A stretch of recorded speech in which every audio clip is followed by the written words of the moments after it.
Os pilares da doutrina espírita são a existência de Deus, a reencarnação ou as várias existências, as variedades de mundos habitados, intercomunicação entre os dois planos da vida e o código de moral do Evangelho do Cristo. Continuando a leitura do livro O Evangelho segundo o Espiritismo, capítulo 5. Bem-aventurados os aflitos. Perda de pessoas amadas, mortes prematuras. Quando a morte vem ceifar nas vossas famílias, levando sem moderação as pessoas jovens, ao invés das velhas, dizeis frequentemente: Deus não é justo, uma vez que sacrifica esse que é forte e pleno de futuro, para conservar aqueles que viveram longos anos, plenos de decepções.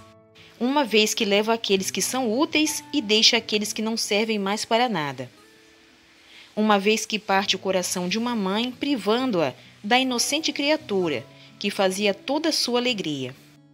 Humanos, é nisto que tendes necessidade de vos elevar acima do terra-terra da vida, para compreenderdes que o bem frequentemente está onde credes ver o mal, a sábia previdência, aí, onde credes ver a cega fatalidade do destino. Por que medir a justiça divina pelo valor da vossa? Podeis pensar que o Senhor dos mundos queira, por um instante, por um simples capricho, vos infligir penas cruéis? Nada se faz sem um objetivo inteligente, e qualquer que seja ao que se chegue, cada coisa tem sua razão de ser. Se analisasse melhor, se buscasse compreender todas as dores que vos atingem, nelas encontraríeis sempre a razão divina, razão regeneradora, e vossos miseráveis interesses seriam uma consideração secundária que relegaríeis ao último plano. A morte é preferível para a encarnação de 20 anos, a esses desregramentos vergonhosos que desolam as famílias honradas, partem o coração de uma mãe e fazem antes do tempo branquear os cabelos dos pais. A morte prematura frequentemente é um grande benefício que Deus concede àquele que se vai e que se encontra assim preservado das misérias da vida ou das seduções que teriam podido arrastá-lo à sua perdição. Aquele que morre na flor da idade não é vítima da fatalidade, mas Deus julga que lhe é útil não permanecer por mais tempo na terra. É uma horrível infelicidade. Por muitas das vezes pensamos, que uma vida tão plena de esperanças seja tão cedo cortada. Mas quais esperanças queremos dizer? As da terra, onde aquele que dela se vai teria podido brilhar, construir seu caminho e sua fortuna? Sempre essa visão estreita que não se pode elevar acima da matéria. Será que saberíamos qual seria a sorte dessa vida tão cheia de esperanças, segundo nós? Quem não diz que ela poderia ser cheia de amarguras? Devemos também analisar se não estamos colocando em primeiro plano as esperanças da terra em relação às da vida futura, e que também vale mais uma posição entre os homens do que entre os espíritos bem-aventurados? Alegrai-vos, em vez de vos lamentar. Quando apraz a Deus retirar um de seus filhos deste vale de misérias, não há egoísmo em desejar que ele aí permaneça para sofrer convosco? Essa dor se concebe naquele que não tem fé e que vê na morte uma separação eterna. Mas o espírita sabe que a alma vive melhor desembaraçada de seu envoltório corporal.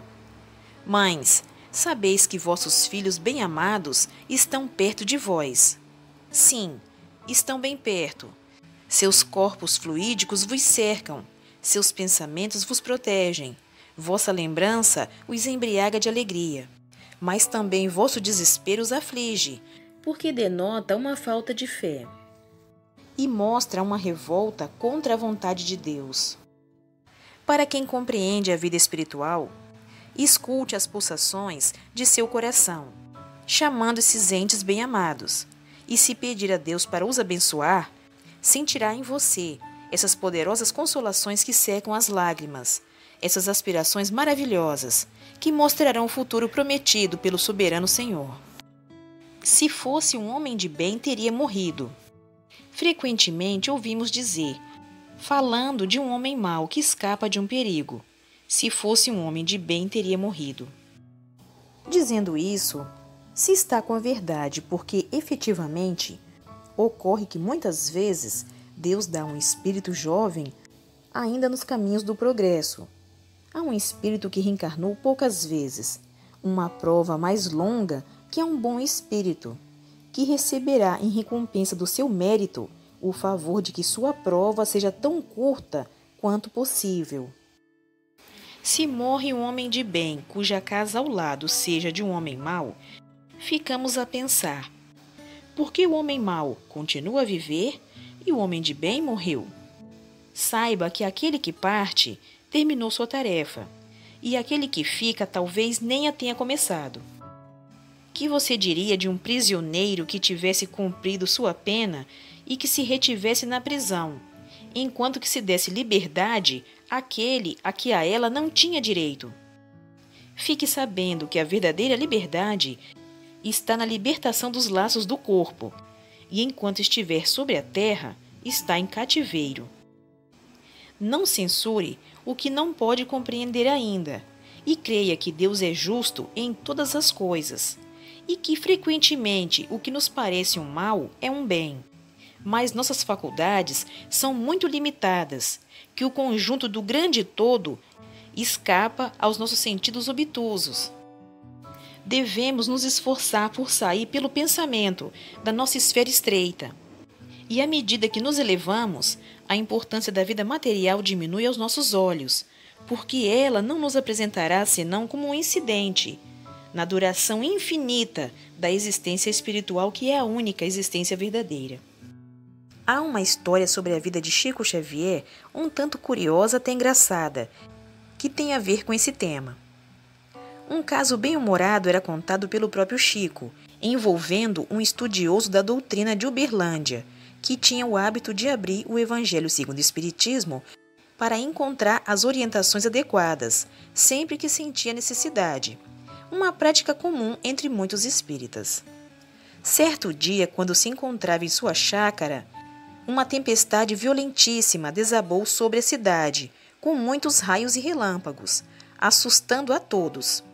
Um raio caiu bem próximo de onde ele e outras pessoas se encontravam, chegando a matar um gato.